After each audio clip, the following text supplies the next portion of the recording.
آله وأصحابه أجمعين. قال الله تبارك وتعالى في القرآن المجيد والفرقان الحميد: أعوذ بالله من الشيطان الرجيم، بسم الله الرحمن الرحيم. قل لا أسألكم عليه أجرا إلا المودة في القربى.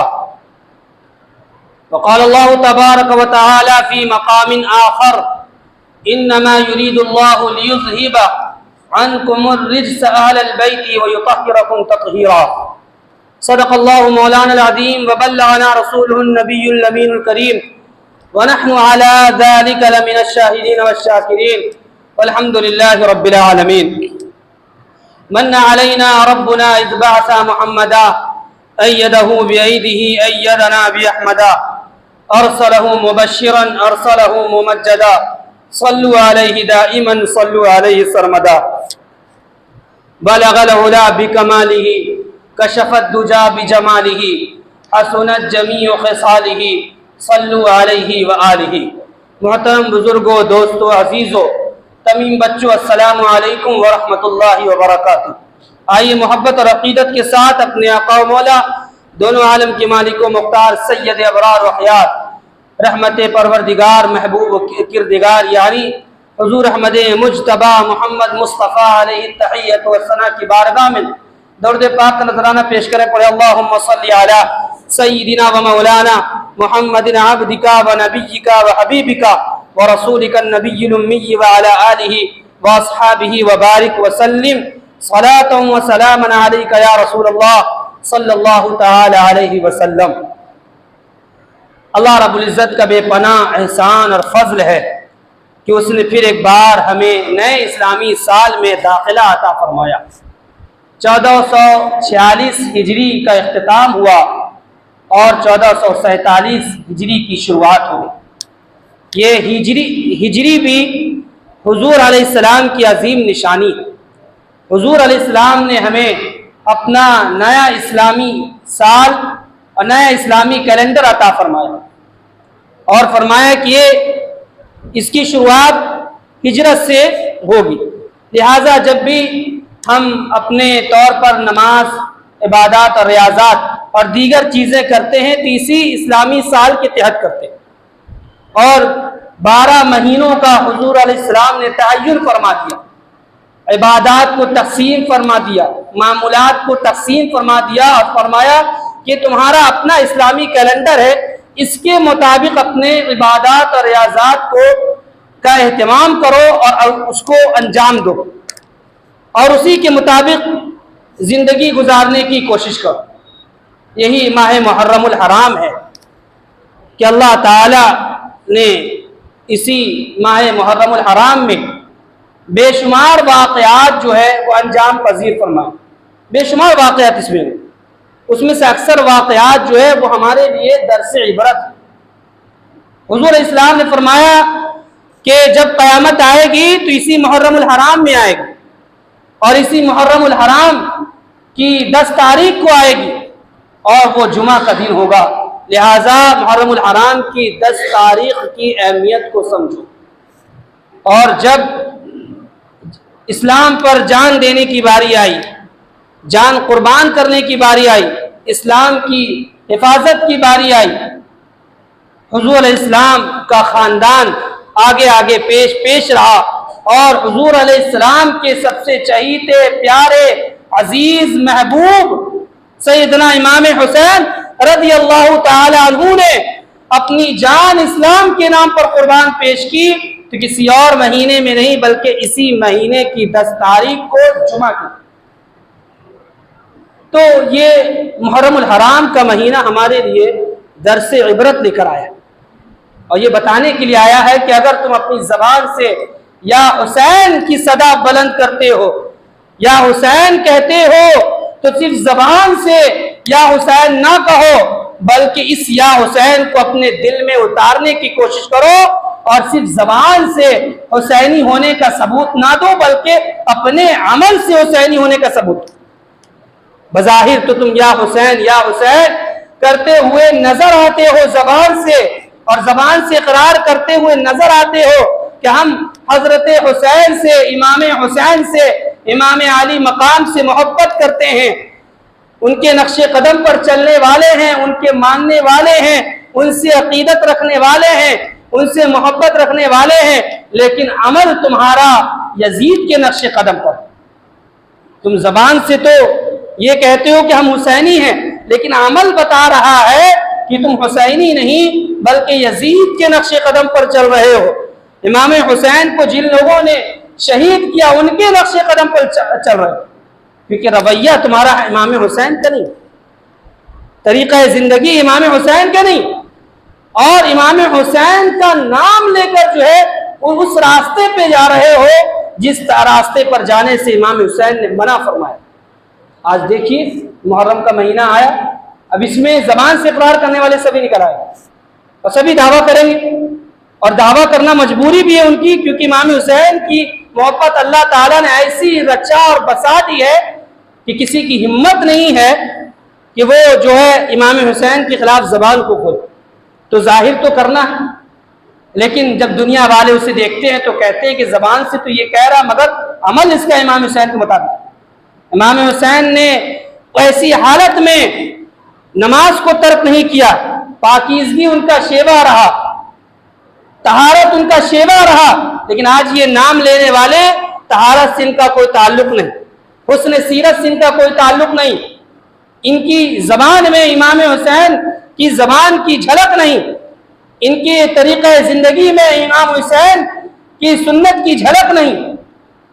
تو بظاہر ہم زبان سے امام حسین کا نام لیتے ہیں مگر عمل سے امام حسین کے کردار کو پیش نہیں۔ تو تقاضۂ وقت یہ ہے کہ جہاں ہم امام حسین کا نام دل سے زبان سے لیتے ہیں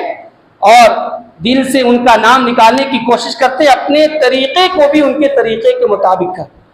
تاکہ یزیدی اور حسینی میں فرق واضح ہو۔ یزیدیوں نے کھلے عام گناہوں کی دعوت دی، گناہوں کو عام کیا، گناہوں کو پھیلایا، گناہوں کی حکومت کو نافذ کرنے کے لیے اس نے امام حسین کے خلاف بغاوت کی، ان کے خلاف بغاوت کی، یہاں تک کہ وہ شہید کرنے کے قریب پہنچ گئے اور شہید کر ڈالا تاکہ وہ کھلے عام گناہ کر سکیں اور شریعت مطہرہ کی دھجیاں اڑا سکیں، اپنے نفس کے مطابق زندگی گزار سکیں اور لوگوں کو کھلے عام گناہ کرنے کا موقع دے سکیں۔ اس بنیاد پر انہوں نے بغاوت کی اور بغاوت کر کے امام حسین کو قتل کرنے کے مجرم قرار پائے۔ امام حسین نے حضور علیہ السلام کی شریعت کو بچانے کے لیے، قرآن کو بچانے کے لیے، حضور علیہ السلام کی سنت کو بچانے کے لیے، طریقے کو بچانے کے لیے، اسلام کا جھنڈا ہر جگہ لہراتا رہے، بلند رہے، اپنی قیمتی جان کی قربانی پیش کی، اپنے اہل خانہ کی قیمتی جان کی قربانی پیش کی۔ آج الحمدللہ یہ انہی کی قربانی کا نتیجہ ہے کہ ہم جس قدر بھی شریعت مطہرہ پہ قائم ہیں یہ ان کی دین، جس قدر بھی حضور علیہ السلام کی سنت سے محبت ہے، ان کے طریقے سے محبت ہے، یہ سیدنا امام حسین رضی اللہ تعالیٰ عنہ کی دین ہے، ان کی مرہون منت ہے۔ اور آپ دیکھیے کہ اللہ تعالیٰ نے حضور علیہ السلام کے خاندان کو کتنا بلند فرمایا، جس طرح سے حضور علیہ السلام کو اللہ تعالیٰ نے تمام نبیوں میں اور تمام رسولوں میں فضیلت عطا فرمائی، ایک الگ درجہ عطا فرمایا، ایک الگ مقام عطا فرمایا، ایک الگ پہچان عطا فرمائی، اسی طریقے سے اللہ تعالیٰ نے اپنے حبیب کے خاندان کو، اپنے حبیب کے گھر والوں کو دنیا کے تمام خاندانوں میں برتری عطا فرمائی، ایک مقام عطا فرمایا، ایک درجہ اور ایک پہچان عطا فرمائی۔ فرمایا کہ اے میرے حبیب، اے میرے رسول، اے میرے نبی، جس طرح سے آپ سب میں نمایاں ہیں، تمام نبیوں میں نمایاں ہیں، تمام رسولوں میں نمایاں ہیں اور ظاہر ہیں اور عرفہ و اعلیٰ ہیں، قیامت تک آپ کا خاندان بھی دنیا کے تمام خاندانوں میں نمایاں، ظاہر اور باہر اور عرفہ و اعلیٰ رہے گا۔ جس طرح سے ہم نے آپ کے ذکر کو بلند کیا ویسے ہی ہم نے آپ کے خاندان کے ذکر کو بلند کر دیا، جس طرح سے ہم نے آپ کی محبت کو ہر کسی کے دل میں ڈال دیا، اسی طریقے سے ہم نے آپ کے خاندان کی محبت کو ہر کسی کے دل میں ڈالا۔ اور پھر حضور علیہ السلام نے خود اپنی محبت کے ساتھ اپنے خاندان کی محبت کی تعلیم کہا کہ جس طریقے سے تم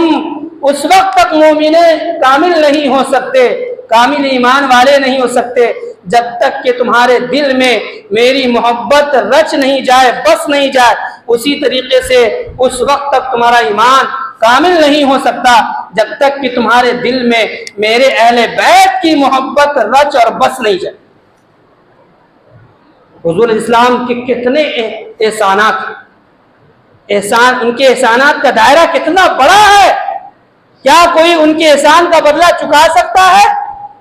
کسی چیز کے ذریعے کچھ دے کر کے، کچھ کر کے کوئی بدلہ نہیں چکا سکتا۔ حضور اسلام نے فرمایا کہ میرے تمہارے اوپر بے شمار احسانات ہیں، میں نے اس کا کوئی بدلہ طلب نہیں کیا، تم سے کوئی اجر طلب نہیں کیا، مگر ایک بات میں تم سے کہتا ہوں کہ اگر تم سے میں کوئی چیز طلب کرتا ہوں یا کوئی چیز تم سے مانگتا ہوں تو وہ میں اپنے اہل بیت کی محبت مانگتا ہوں۔ قُلْ لَا أَسْأَلُكُمْ عَلَيْهِ أَجْرًا إِلَّا الْمَوَدَّةَ فِي الْقُرْبَى، میں تم سے کسی چیز کا مطالبہ نہیں کرتا،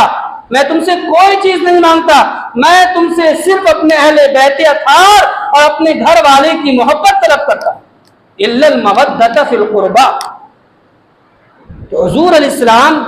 اپنے اہل بیت کی محبت کی تعلیم دے کہ اگر تم سچے ایمان والے بننا چاہتے ہو تو جس طرح مجھ سے محبت کرتے ہو،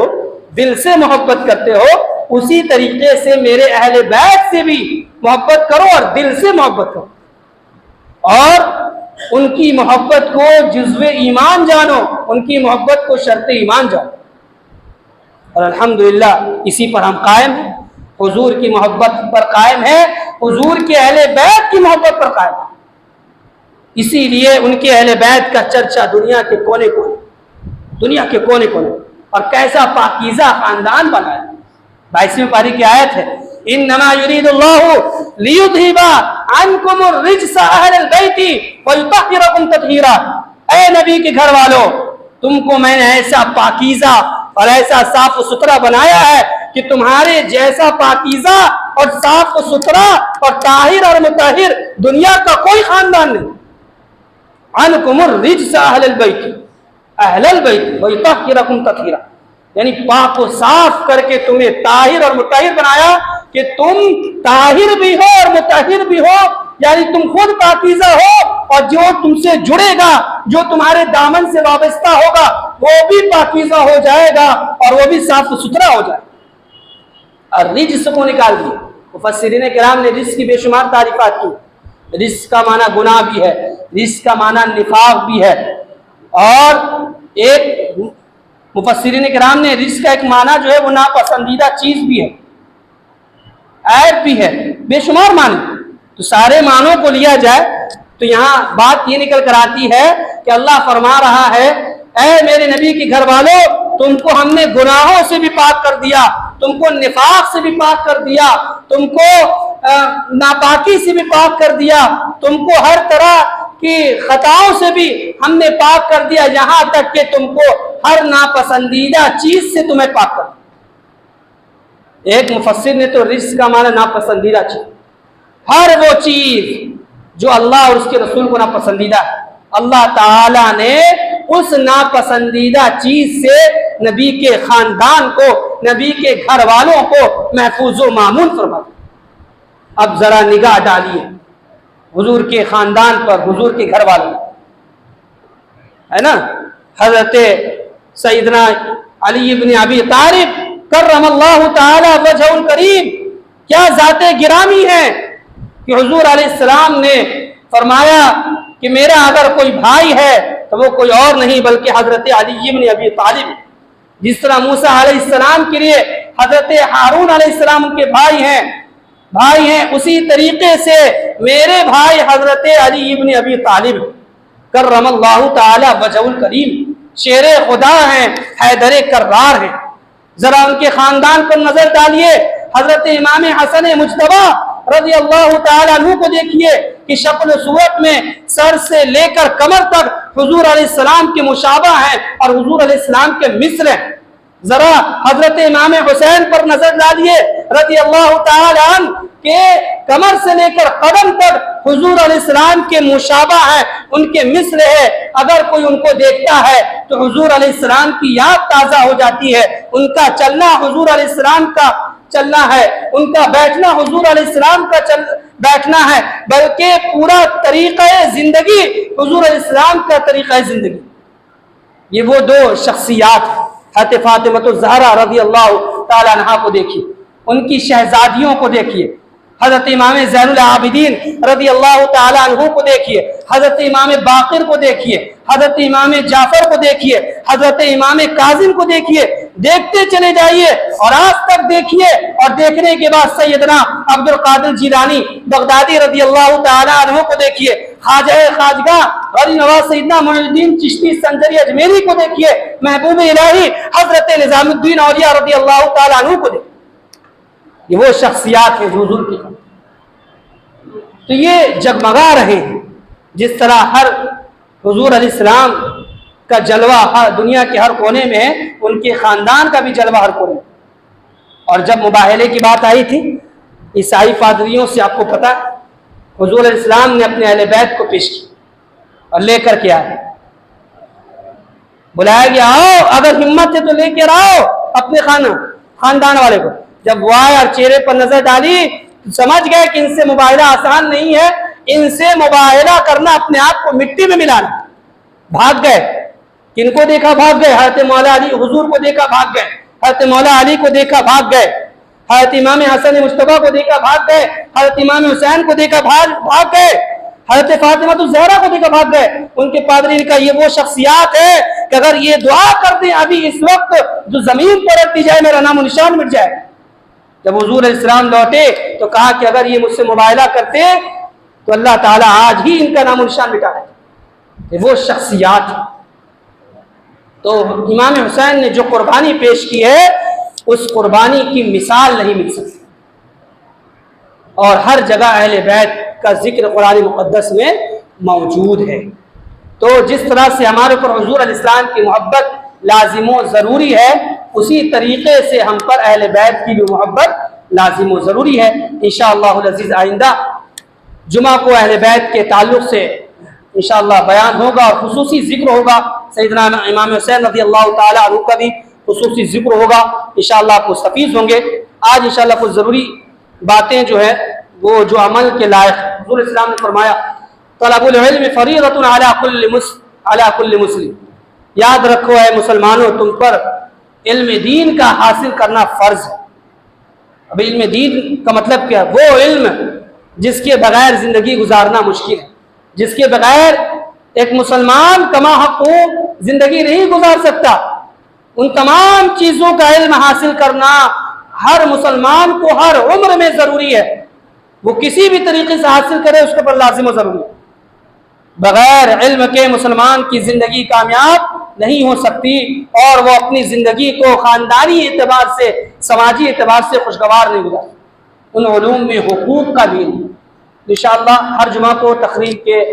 آخری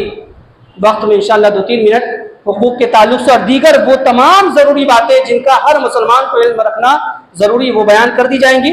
آج الحمدللہ کا جو عنوان ہے باہمی حقوق، آپ سمجھ گئے ہوں، یہ اللہ تعالیٰ نے ہم پر آپس میں ایک دوسرے کے حقوق مقرر فرمائے، باپ کا بیٹے پر، بیٹے کا باپ پر، شوہر کا بیوی پر، بیوی کا شوہر پر، استاذ کا شاگرد پر، شاگرد کا استاذ پر، ہر فرد مسلم کا ایک دوسرے فرد مسلم پر کسی نہ کسی طرح کا حق، اور ہر فرد مسلم کو اس حق کو پہچاننا، جاننا اور اس کو پورا کرنا لازم و ضروری ہے، ورنہ قیامت کے دن اس کے حق کے بارے میں پوچھا جائے گا۔ ہر حقدار سے اس کے حق کے بارے میں پوچھا جائے گا کہ تمہارے اوپر حق نافذ کر دیا تھا، کیا تم نے اس حق کو پورا کیا تھا؟ سوال کیا جائے۔ تو باہمی حقوق میں سب سے پہلا جو حق آتا ہے وہ ماں باپ کے حقوق کے تعلق سے آتا ہے۔ اس دنیا میں انسان کا سب سے پہلا اور سب سے بڑا تعلق ماں باپ سے، اسلام نے اللہ کے حق کے بعد سب سے بڑا حق ماں باپ کا بتلایا۔ قرآن مقدس کا ارشاد ہے